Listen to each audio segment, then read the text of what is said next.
సమీరా ఛానల్ని సబ్స్క్రైబ్ చేయండి. ఎప్పటికప్పుడు అప్డేట్ కోసం బెల్ మీద క్లిక్ చేయండి.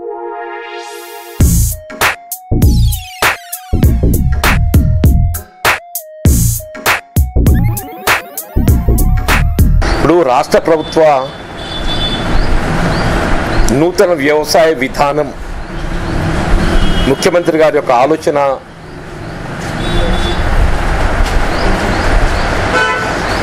చూస్తుంటే చదివేస్తే ఉన్నమతి పోయినట్టు కనబడుతుంది.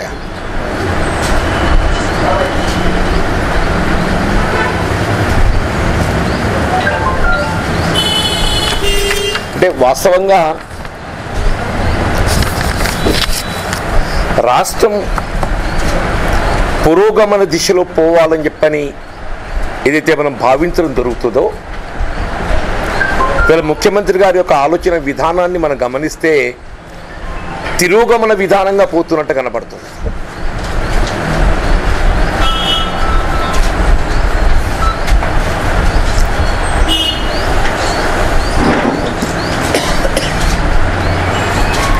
ఇవాళ వ్యవసాయ ఉత్పత్తులు, దిగుబడి,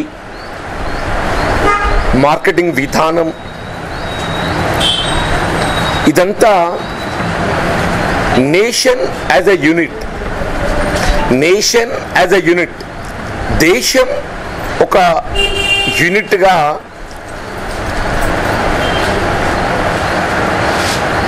ధాన్యం సేకరణ విధానాన్ని, ధాన్యం డస్ మీన్ వ్యవసాయ ఉత్పత్తుల సేకరణ విధానాన్ని ఏదైతుందో అమలు చేయడం జరుగుతుంది. దాన్ని దృష్టిలో పెట్టుకునే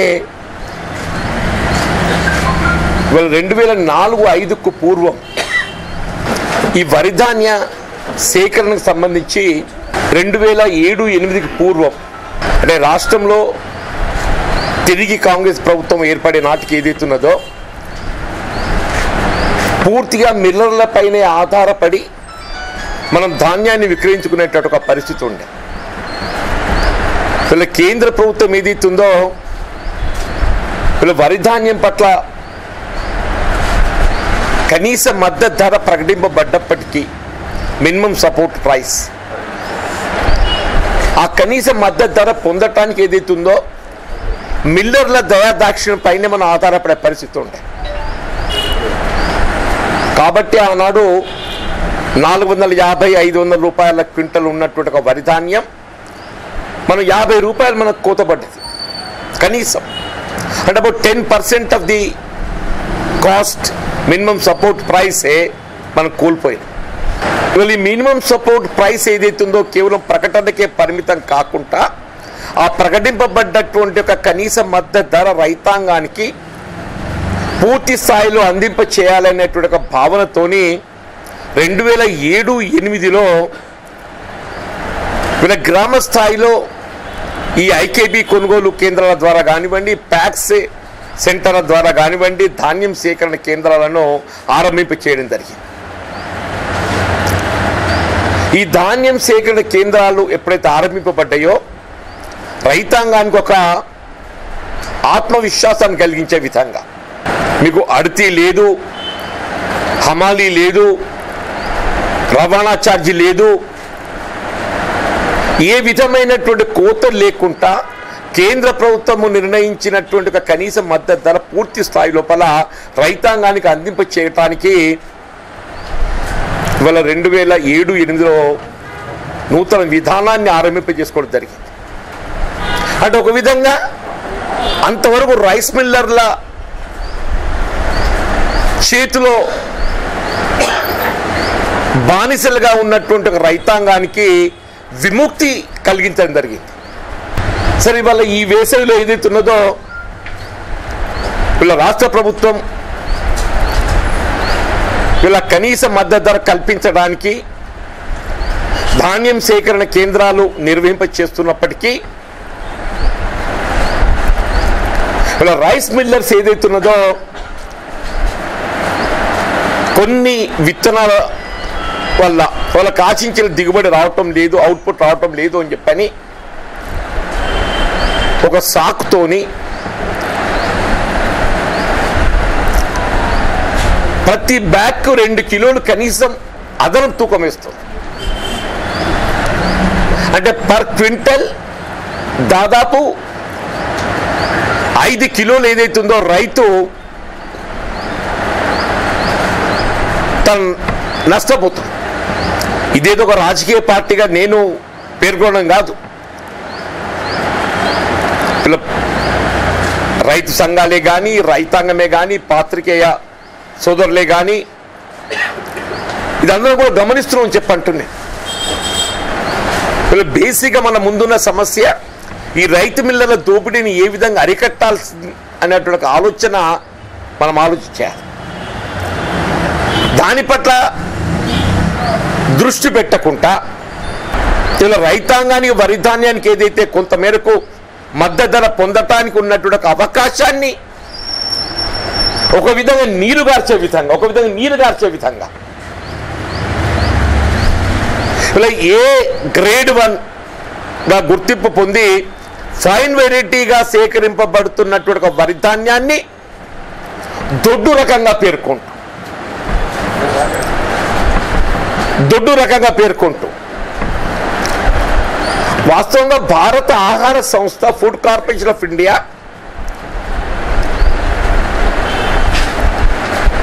ఈ గ్రేడ్ 1 వెరైటీ కింద సేకరింపబడుతున్న ధాన్యాన్ని ఫైన్ వెరైటీగా దాన్ని ఆ బియ్యాన్ని మరాడించిన తదుపరి FCI కొనుగోలు చేస్తుంది.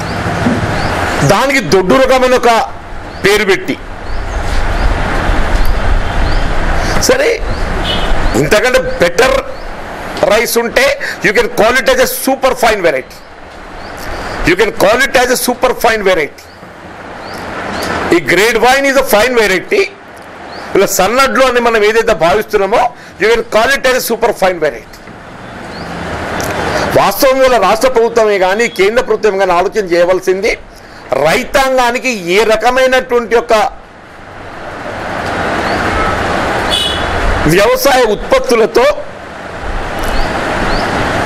మెరుగైన దిగుబడి పొంది మనకి గిట్టుబాటు లభిస్తుందని మనం ఆలోచించాలి. వీళ్ళు ప్రస్తుతం ఏ గ్రేడ్ 1 వెరైటీగా సేకరింపబడుతున్నటువంటి రాష్ట్ర ప్రభుత్వం నామకరణం చేస్తున్నటువంటి ఒక దొడ్డు వడ్లు పర్ ఎకర్ 25 నుండి 30 క్వింటల్ కనీసం వస్తాయి. ఆన్ యావరేజ్ మంచి పంట 30 క్వింటల్లో, తక్కువ 25 రావాలి. ఈసారి తక్కువ వచ్చింది. సార్ ఉదాహరణ చెప్తున్నాను.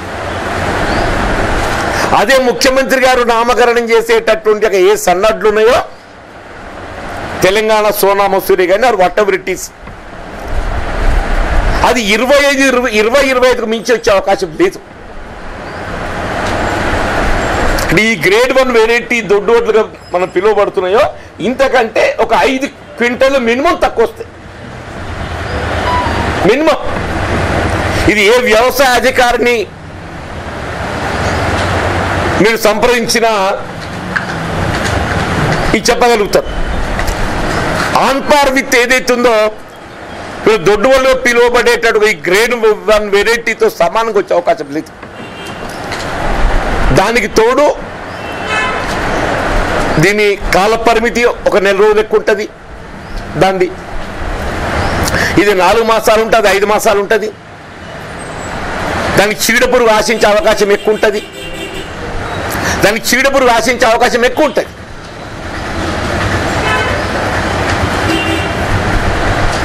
ఊస తిరగడమే కానీ మొగి పురుగే కానీ అంటే దీనికి రాదు అని చెప్పడం లేదు. దీనికంటే దానికి ఎక్కువ అవకాశం ఉంటుంది. తక్కువ దిగుబడి వస్తుంది. అంటే దీనికి దాని వ్యత్యాసం మనం 5 క్వింటల్ గట్ట భావించినట్టయితే అవునా యావరేజ్ చెప్తున్నా, నేనేం దాన్ని బూస్టప్ చేయడం లేదు. 5 క్వింటల్ అంటే పర్ ఎకర్ 10,000 రూపాయల దిగుబడి తక్కువ వస్తాయి. 10,000 రూపాయలు. ఇది 10,000 రూపాయల విలువ గల దిగుబడి ఎక్కువ వచ్చే అవకాశం ఉంది. అది 10,000 రూపాయలు కాంపెన్సేటరీ కావాలి అంటే ఇలా ముఖ్యమంత్రి గారి యొక్క ఆలోచన విధానానికి అనుగుణంగా ఏ సోనా మసూరి అయితే బాగుంటుందని పేర్కొంటుందో అది కనీసం 2,500 రూపాయలు క్వింటల్ ఉంటేనే కానీ అది దీంతో సమానంగా గిట్టుబాటు కాదు.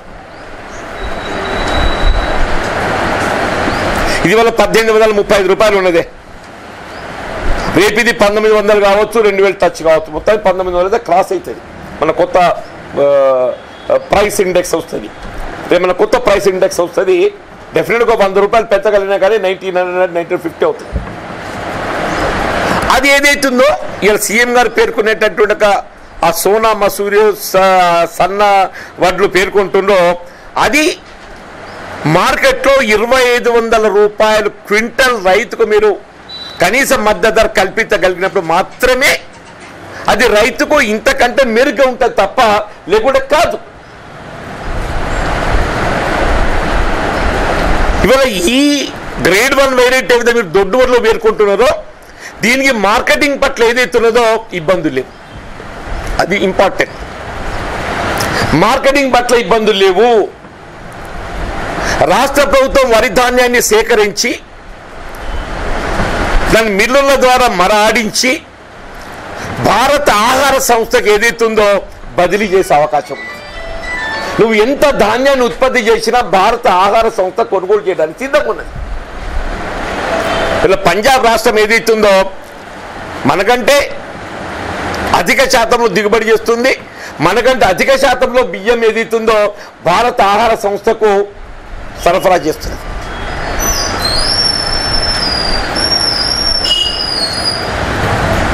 మరి అటువంటిప్పుడు ఏదైతున్నదో నువ్వు తినే బదిలే పెట్టుకోవాలని చెప్పారంటే సరే, తినడానికి కొంత పెట్టుకోవచ్చు కాక అది వేరే విషయం. రైతుకు ఏదైతుందో మనకు వాణిజ్య పరంగా ఏది లాభసాటి అనేది మనం ఆలోచన చేయాలి. మన నిజంగా వ్యవసాయ శాఖ అధికారులు సీఎం గారు వారికి ఒక ఆలోచన వచ్చింది, తప్పలేదు దాంట్లో. అది ఏ మేరకు ప్రయోజనము, ఏ మేరకు రైతుకు ప్రయోజనం అనేది వ్యవసాయ శాఖ సూచించాలి. మన నిజంగానే రాష్ట్రంలో వ్యవసాయ శాఖ ముఖ్యమంత్రి గారు పేర్కొనేటటువంటి సన్నవడ్లు ఏదైతుందో రైతాంగానికి వాణిజ్య పరంగా ప్రయోజనకరంగా ఉంటుందని చెప్పని భావిస్తున్నారా? ఇలా కన్నుండి చూడలేని చెవులుండి వినలేని శాఖ ఎందుకే? కన్నుండి చూడలేని చెవులుండి వినలేని శాఖ ఎందుకు అని చెప్పంటున్నాను నేను. మాకు కొన్ని ఆలోచన ఉండొచ్చు ప్రజా జీవితం లోపల రాజకీయ నాయకులకు. మా ఆలోచనలకు ఏదైతుందో అవి ఏ మేరకు సత్ఫలితాలు ఇస్తాయి, ఏ మేరకు ఆశించిన ప్రయోజనాలు పొందగలుగుతామనేది మీరు సూచించాలి. అంతేగాని ఏదైతుందో మీ యొక్క ఆలోచనకు తెరదించి వాస్తవాలు పరిగణలోకి తీసుకోకుండా ఇలా పర్ ఎకర్ 10,000 రూపాయలు రైతు నికరంగా నష్టపోయే పరిస్థితి వస్తే నువ్వు ఆ పంట పెడితే రైతు బంధు ఇస్తా లేకుంటే ఇయ్యా అంటే అర్థం ఏంటి? నువ్వు రైతు బంధు నీరు మార్చడమే దీని వెనుకున్నటువంటి యొక్క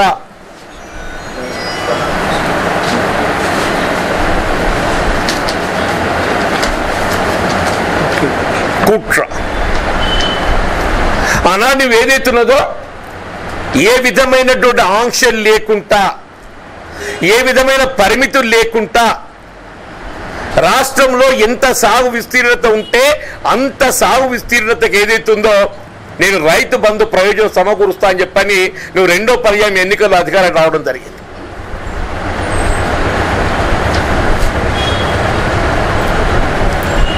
ఇవాళ ఏమైంది? ఏ పరిమితులు లేకుంటే ఏదైతుందో పూర్తి స్థాయిలో సాగు విస్తీర్ణతకు నువ్వు ప్రయోజనం సమకూరుస్తా అన్నట్టు ఒక రైతు ప్రయోజనం, దానివల్ల పరిమితులతో 5 ఎకరాలకు కుదించిండే అంటున్నాను. అప్రకటితంగా 5 ఎకరాలకు కుదించింది, అప్రకటితంగా.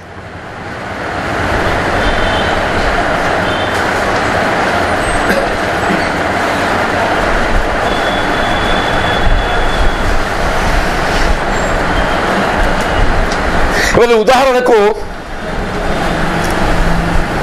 40 లక్షల ఎకరాల సాగు విస్తీర్ణత వరి సాగు అనేది ఒక ఆలోచన.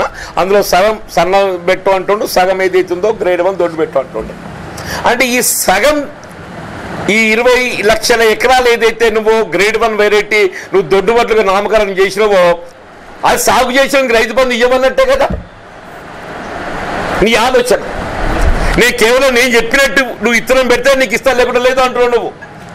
నువ్వు చెప్పే ప్రకారం ఏదైతుందో నువ్వు నామకరణం చేసే సన్నబట్లు ఏవైతున్నాయో సూపర్ ఫండ్ వెరైటీ పెడితేనే నువ్వు రైతు బంధు ఇస్తా లేకుండా ఇవ్వవు.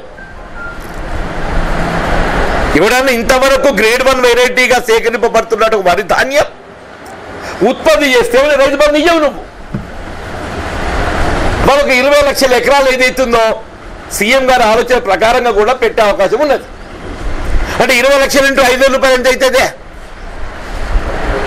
1000 కోట్లు. 20 లక్షలు ఇంటూ 5,000 1000 కోట్లు రాయి. అంటే ఏంది? ఒక 1000 కోట్లు కదా నువ్వు ఎకరాలు పెట్టంటే కదా. ఇది ఖరీఫ్ వానకాలం అంటావు ఏమంటావు నీ భాషల.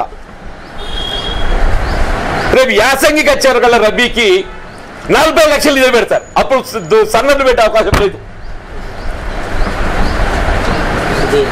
యాసంగి వచ్చారు కదా మొత్తం ఇవే పెట్టాలి కదనే గ్రేడ్ 1 వెరైటీ. ముఖ్యమంత్రి గారు చెప్పే సన్నడ్లు పెట్టే అవకాశం లేదు. 40 లక్షల ఎకరాలు 40 లక్షల ఎకరాలు అంటే 40 లక్షలు ఇంటూ 5,000 2,000 కోట్లు. 40 లక్షలు ఇంటూ 5,000 ఎంతనే? 2,000 కోట్లు. అంటే ఏంది? నువ్వు రైతు బంధు ఏదైతే ఆర్భాటంగా దేశంలో ఎక్కడ లేని విధంగా ఏదైతుందో నేను రైతుకు అండగా నిలిచే విధంగా ఏదైతే పెట్టుబడి సమకూరుస్తున్నా అని చెప్పని నువ్వు పేర్కొన్నావో, ఏ రైతు బంధు నెపంతో నువ్వు 2వ పర్యాయం అధికారానికి వచ్చినవో ఇలా రైతు బంధుకు ఎగనామం పెట్టబోతున్నావు. అందులో దాని కుట్రలో భాగమే ఇవాళ ఈ నూతన వ్యవసాయ విధానం అని చెప్పి అంటున్నాను. ఆ కుట్రలో భాగమే ఈ నూతన వ్యవసాయ విధానం అని చెప్పి అంటున్నాను. వీళ్ళ కలెక్టర్లకు టార్గెట్ అట. ఎవరు 2 ఎకరాలు ముఖ్యమంత్రి గారి సన్నడ్లు పెట్టిస్తారు అంటే ఎవరెంత రైతు బంధు పథకం మీద వెచ్చించే నిధులను సేవ్ చేస్తాడు.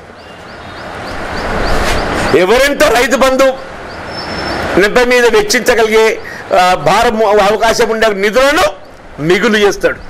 ఆ కలెక్టర్లకు అవార్డు ఇస్తాడట. నువ్వు రైతు ప్రయోజనం గురించి మాట్లాడు, రైతుకు ఏది లాభసాటే మాట్లాడు. ఇవ్వాలని కూడా చెప్తున్నాను ఇదే వేదిక నుండి. నువ్వు పేర్కొనే సన్నడ్లకు 2,500 రూపాయల క్వింటల్ ఏదైతుందో నువ్వు కొనుగోలు చేయడానికి సంసిద్ధత వ్యక్తి అయితే ప్రకటించు. రేపటికి అందరూ పెడతారు అని చెప్పంటున్నా. నువ్వు పేర్కొనే సన్నడ్లకు ఏదైతుందో క్వింటల్కు 2,500 రూపాయలు కనీస మద్దతు ధరతోని కొనుగోలు చేసే బాధ్యత రాష్ట్ర ప్రభుత్వం చేపట్టాలి. అప్పుడు ఏదైతుందో రైతుకు ఒక విశ్వాసం కలిగించే వాళ్ళ మధ్య నువ్వు ఆ విషయం చెప్పక నా బరువు లేదు నా బాధ్యత లేదు మళ్ళీ మనం పట్టకపోయి ఏం చేస్తారట? రైస్ మిల్లర్ల చేతులు పెడతారట. మళ్ళీ మనం పట్టకపోయి ఏం చేస్తారట? రైస్ మిల్లర్ల చేతులు పెడతారట. ఇలా ముఖ్యమంత్రి గారి పేర్కొని సన్నడ్లను ఎవరు కొనాలి? కేవలం రైస్ మిల్లర్ మాత్రమే. ఎఫ్సిఐ సేకరింపజేసే అవకాశం ఉన్నా కానీ అది ఇదే గ్రేడ్ 1 వెరైటీ ధర మాత్రమే పెడుతుంది, ఎక్కువ పెట్టదు. ఎఫ్సిఐ సేకరింప చేయగలిగే అవకాశం ఉన్నా కానీ వాళ్ళు ధర ఎంత పెడతారు? ఇదే గ్రేడ్ 1 వెరైటీ ధర పెడతారు, ఎక్కువ పెట్టడానికి వీలు లేదు. అంటే ఏంటి? ఆనాడు ఉమ్మడి రాష్ట్రంలో ఏ రైతు మిల్లుల కబంధ హస్తాల నుండి, ఏ రైస్ మిల్లుల కబంధాల హస్తాల నుండి రైతాంగాన్ని విముక్తి కలిగించడం జరిగిందో ఇవాళ రైతాంగాన్ని మళ్ళీ నువ్వు తీసుకుపోయి రైస్ మిల్లర్లకు బానిసలుగా చేయాలని ఒక కుట్ర పలుతావు. రైస్ మిల్లర్ ఏజెంట్గా నువ్వు ఆలోచన చేస్తున్నావు, రైస్ మిల్లర్ ఏజెంట్గా నువ్వు ఆలోచన చేస్తావు అని చెప్పంటున్నాను. మొక్కజొన్న పెట్టద్దు, మనం ఇతర రాష్ట్రాల మీదనే ఆధారపడాలి. ముఖ్యమంత్రి ఆలోచన విధానం ఏంటంటే మన పోల్ట్రీ ఫార్మర్ కూడా ఏదైతుందో ఇతర రాష్ట్రాల మీదనే ఆధారపడాలి. మరి సీఎం గారికి పక్కపట్టున్న వ్యవసాయ శాఖ అధికారులు ఏం చెప్తున్నారో నాకు తెలియదు కానీ కందులు ఒక 20 లక్షల ఎకరాలు పెట్టుకుంటుండే నేను సేకరిస్తా అని చెప్పిన సంతోషం. కానీ కందులు అది ఒకే పంట పెట్టే విత్తనం కాదు, అది అంతర్ పంట మాత్రమే పెడతాం. కందులు అది మొక్కజొన్నతో అంతర్ పంట పెడతాం మనం. మొదటి పంట మొక్కజొన్న తీసుకుంటే రెండో పంట కందులు వస్తుంది.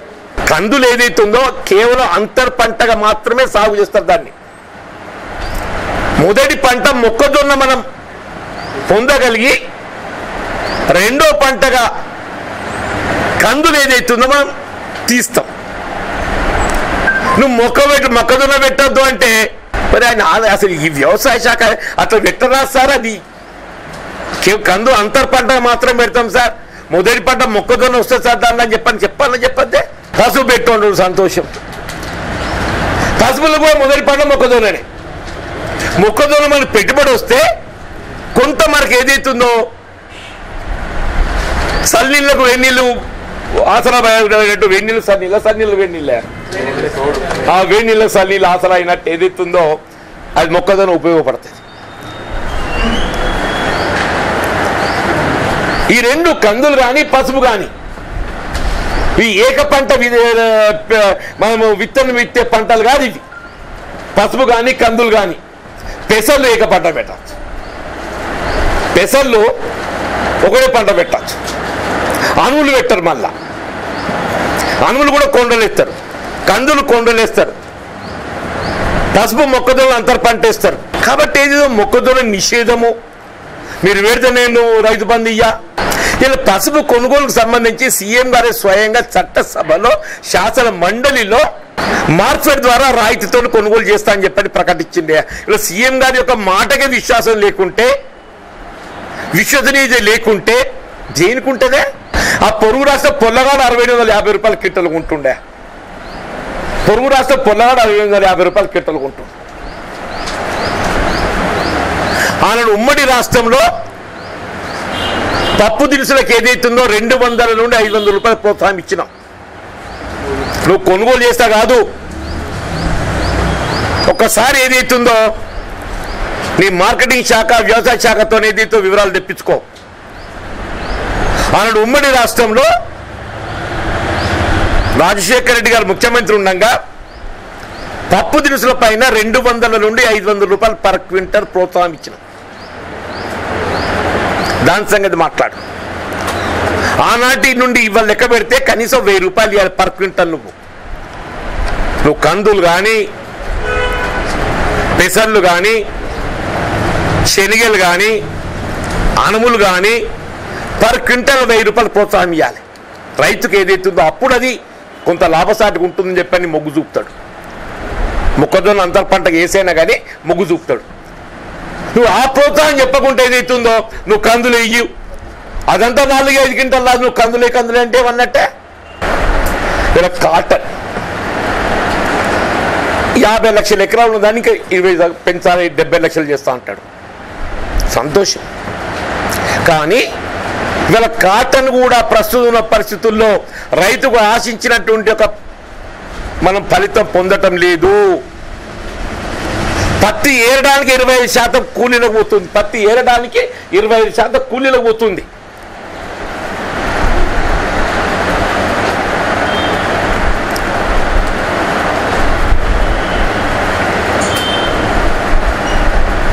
ఇలా CCI సేకరణ ధర 5,450 సంథింగ్ ఉంటే బయట మార్కెట్లో 2,000, 3,000 ఉంటుంది. ఎకరా 12 క్వింటాలు వస్తుంది అంచనా ఇస్తుండే. 10, 12, 15 మంచి పంట 15 క్వింటాలు వస్తుంది.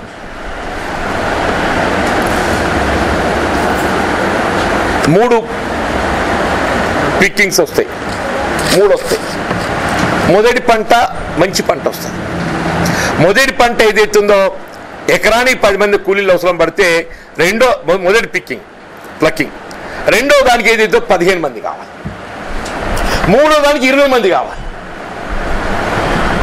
మొదటిసారి ఏదైతుందో ఏరితే మనకి ఎక్కువ వస్తుంది, రెండోసారి మొదటి దానికంటే కొంత తక్కువ వస్తుంది, మూడో దానికి ఇంకా తక్కువ వస్తుంది.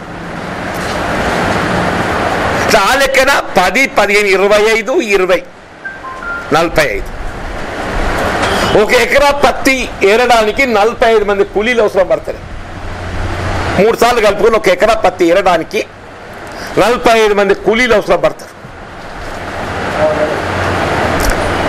ఎకరా పత్తి సాగుకి ఏదైతుందో 20,000 నుండి 30,000 ఖర్చు వస్తుంది. ఎకరా పత్తి సాగుకి ఏదైతుందో 20,000 నుండి 30,000 ఖర్చు వస్తుంది. నేను పత్తి 3 ఏళ్ళు పెట్టి మళ్ళీ అది మానేసి వరికి పోయినాను. దాన్ని 3 సార్లు గొర్రు కొట్టాలి.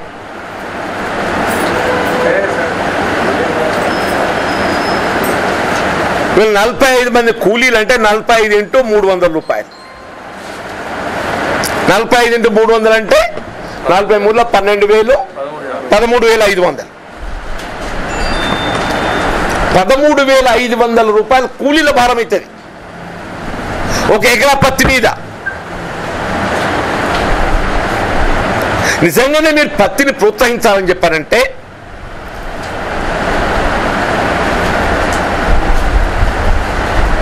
మీరు ఈ పత్తి ఏరడం ఏదైతుందో కూలీలు ఎన్ఆర్ఈజెస్ ద్వారా ఎన్ఆర్ఈజెస్ జాతీయ గ్రామీణ ఉపాధి హామీ పథకానికి అనుసంధానం చేసి గుర్తింపు పొంది ఈ 45 మంది కూలీల వేతనం ఏదైతుందో మీరు కల్పించగలిగినట్టయితే అప్పుడు అది రైతు గిట్టుబాటు అయితే.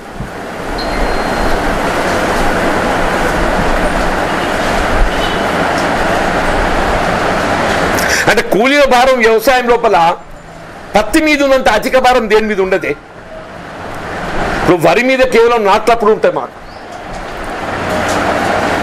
నీ కలుపుకు మందు వచ్చింది, హార్వెస్టర్లు వచ్చినాయి. పత్తికి మాత్రం ఏదైతుందో తప్పనిసరిగా కూలీల మీదనే ఆధారపడాలి. పత్తి 40 నుండి 45, 50 మంది కూలీలు కావాలంటే దాదాపు 15,000 రూపాయలు minimum on and average expenditure వస్తుంది. ఒక 40 మంది కూలీలను గిట్ట ఎన్ఆర్ఈజెస్ కింద ఇవ్వగలిగినట్టయితే పత్తి డెఫినెట్గా కొంత రైతుకు ఏదైతుందో గిట్టుబాటు అయ్యే అవకాశం ఉంటుంది. ఆ విధంగా ఆలోచన చెయ్యు. ఎక్కడికి వచ్చి నువ్వు ఏ విధంగా రైతు బంధును నీరు కాచాలి, నిలుపుదల చేయాలనేటువంటి ఏకైక ఆలోచన విధానంతో నేను చెప్పిన పంట పెడితే నీకు రైతు బంధు వస్తుంది, లేకుండా రాదు. వ్యవసాయ ఉత్పత్తుల మార్కెటింగ్ రాష్ట్రం అనేది పరిధి కాదు, nation as a unit. Nation as a unit. ఇక్కడ ఒక ఉత్పత్తి వ్యయం ఏదైతుందో నువ్వు తక్కువ అయితే బయటకు వెళ్ళి వస్తుంది, ఇక్కడ ఎక్కువైతే బయటకు పోతుంది. ఇప్పుడు బేసిక్గా నేను చెప్పదలుచుకుంది ఏంటంటే గ్రేడ్ 1 వెరైటీ కింద సేకరింపబడిన వరి ధాన్యం మనం ఎంత ఉత్పత్తి చేసినా దాన్ని సేకరించడానికి ఎఫ్సిఐ ఏదైతుందో భారత ఆహార సంస్థ మనకు అండగా ఉన్నది. భారత ఆహార సంస్థ అండగా ఉన్నది. దాన్ని ఏదైతుందో కేవలం నీ వ్యక్తిగత ఆలోచన విధానం రైతాంగంలో రుద్దాలనే ఒక భావనతోని నీ రైతు బంధును ఏ విధంగా నిలువరింపజేయాలనే ఒక కుట్రపూరితమైన ఆలోచన విధానంతో నువ్వు రైతును ఏదైతుందో ఇక్కట్ల పాలు చేయటం. ఆయన ఉమ్మడి రాష్ట్రంలో ఏ రైస్ మిల్లర్ల బారి నుండి విముక్తి చేయడం జరిగిందో రైతాంగాన్ని, మళ్ళీ వాళ్ళ రైతాంగాన్ని రైస్ మిల్లర్లకు ఏదైతుందో బానిసలుగా చేసే పరిస్థితి ఎదురుగాబోతుందని చెప్పి అంటున్నా. ఎందుకంటే నువ్వు ఎంత పండించినా వాడే కొనాలి కదనే. ఈ మద్దతు ధర కంటే అదనంగా మనకు ప్రభుత్వం కలిసి దొరికే అవకాశం లేదు. కాబట్టి నిజంగానే నువ్వు భావించే సన్నవరణ ప్రోత్సహించాలని చెప్పారంటే 2,500 రూపాయలు కనీస మద్దతు ధర రాష్ట్ర ప్రభుత్వం కల్పించే విధంగా రైతుకు నువ్వు అష్యూరెన్స్ ఇచ్చువు. నిజంగానే రైతు ప్రోత్సహించిన వాడి వద్దు. నువ్వు ఆ 2,500 రూపాయల కనీస మద్దతు ధర ప్రభుత్వం సేకరింపజేయబడే విధంగా ప్రభుత్వం కల్పించే విధంగా నువ్వు కార్యక్రమాన్ని అమలు చేయకున్నట్టయితే నువ్వు రైతాంగాన్ని ఏదైతే ఇక్కట్ల పాలు చేసినటువంటి అవుతావు అని చెప్పని నేను పేర్కొంటున్నాను చెప్పండి. ఇలా మొక్కజొన్న ఇవాళ ఏదైతుందో ఇతర రాష్ట్రాల్లో కొంత మేరకు దిగుబడి ఎక్కువందని చెప్పి భావిస్తుండొచ్చు కాక, కానీ దాన్ని ఇవాళ పూర్తిగా నిషేధము నేను రైతు బంధు ఇయ్యని చెప్పడం భావ్యం కాదు.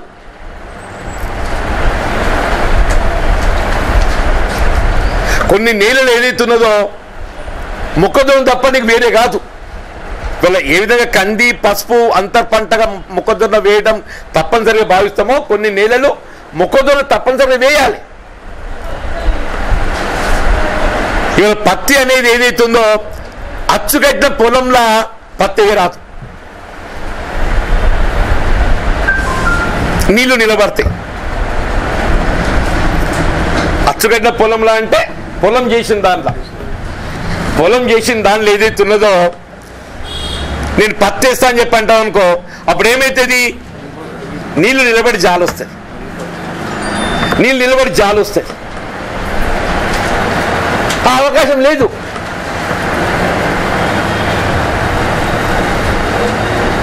ప్రస్తుతం ఏ రెయిన్ ఫెడ్ వర్షాధారం ఆధారంగా ఏదైతే ఉందో మనం సాగు చేస్తున్న పత్తికి నిజంగానే సాగునీరు అందించగలిగే అవకాశం మనకు లభిస్తే సంతోషం, అందించచ్చు, తప్పలేదు. దాంట్లో మనం మెరుగైన పంట వచ్చే అవకాశం ఉంటుంది.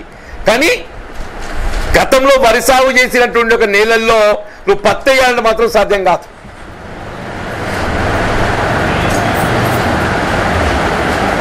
కాబట్టి నిజంగానే పత్తి రైతుకు ప్రయోజనకారిగా ఉండాలని చెప్పారంటే పత్తి ఏరటం లోపల మనం ఇన్వాల్వ్ అయ్యే కూలీలు ఎన్ఆర్ఈజిఎస్కి అనుబంధం చేసి ఎన్ఆర్ఈజిఎస్ ద్వారా ఆ కూలీలను కల్పించే ఆ భారం, ఆర్థిక భారం రైతుకు వెసులుబాటు కల్పిస్తే అది కొంత ప్రయోజనకరంగా ఉంటుంది. పసుపుకు సంబంధించి ఏదైతుందో వాస్తవంగా ఇలా మొత్తం దేశంలోనే తెలంగాణ విదర్భలో ఈ పంట వచ్చే అవకాశం ఉన్నది. మన ఉమ్మడి రాష్ట్రంలో 10,000 వరకు పసుపు ఇవాళ 4,000 లేదు. మీరు మొన్న చట్టసభలో మార్చిలో పసుపు రాయితీతో మార్కెట్ ద్వారా కొనుగోలు చేస్తా అని చెప్పని మీరు ప్రకటించింది. ఇలా సీఎం గారి ప్రకటన విశ్వసనీయత లేకుంటే దేనికి ఉంటుంది? మీరు ముందైతే ఏదైతుందో రేపు పెట్టబోయే పసుపు చెట్టు పక్కన పెట్టు, ముందు ఇవాళ రైతు దగ్గర ఉన్న పసుపును మార్కెట్ ద్వారా కనీసం ఒక 7,000 ఇవ్వవా, నాకు 10,000 పొందాలా కావాలని నాకు ఆశ ఉంది.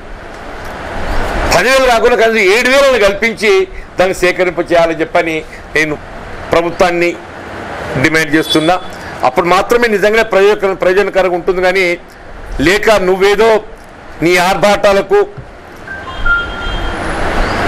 నువ్వేదో నేను ఒక నూతన ఆలోచన విధానం తెర మీద పట్టుకొస్తా అని చెప్పంటే నీ ఆ నూతన ఆలోచన విధానం రైతుకు ప్రయోజనకరంగా ఉండాలి. కానీ ఏదైతుందో అది రైతును ఇక్కట్ల పాలు చేసే విధంగా ఉండొద్దు అని చెప్పంటున్నాను.